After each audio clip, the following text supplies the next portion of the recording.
यति मिठो चिज पाइयो भनेर त्यो ठाउँ त्यो घुमाएर छोडे पनि हुँदैन।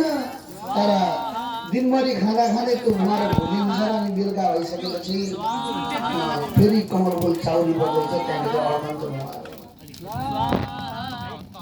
रात्रि गमिष्यति भविष्यति सुप्रभातम्। रात बित्दैछ भोलि बिहान उज्यालो हुन्छ। बिहान उज्यालो भइसकेपछि यो ठाउँ छोडेर म फेरि भाग्नेछु। यस्तो प्रकारको कर्म समुद्र समुद्र महाराजले तर राति नै जङ्गली हातले ल्याएर काराको रूप माराङ्गो पारेर त बुलबुललाई मार्दा पनि उहाँहरू त्यही भित्रमा नगरे खानै पाइनु गरेर लानै पाइँदैन। यो सन्दर्भमा विचित्र अवस्था हुन्छ। हरिना भनेको मृगलाई पनि मैले गुरु मानेको छु।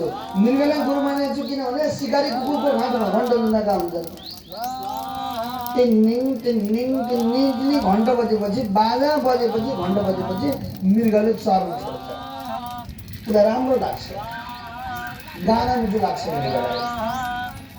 कति राम्रो गाना मिठो आयो भनेर आँखा चिमेर कान टाढा बनाएर मुखमा दिएको घाँस नचपाइकन त्यो मृग ठाडो मुखलाएर बसेको बेलामा यो तालमा पर्वत टाढेबाट ट्याक्क बाण हानिन्छ। मृगको दुःख मार्छ। त्यस कारण कसैले केही कुरो गरेको हामीलाई सपार्नुको लागि भने कि बिगार्नुको लागि भने त्यो कुरो थाहा पाएर मात्रै गर्नुपर्छ भन्ने कुरा चाहिँ मैले मृगका लागि गुरु मान्नु जानेको छु। मिना भनेको माछोका लागि पनि गुरु मानेको छु। माछालाई किन गुरु मानेको छु भने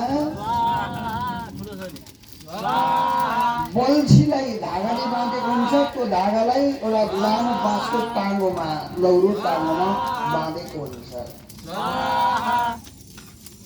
बल्छीमा सानो मासुको टुक्रो अड्काएर घोडामा हालिसकेपछि त्यो माछालाई यति बास्ना आउँछ कि मासु गोली बास्ना आएको जस्तो हुन्छ।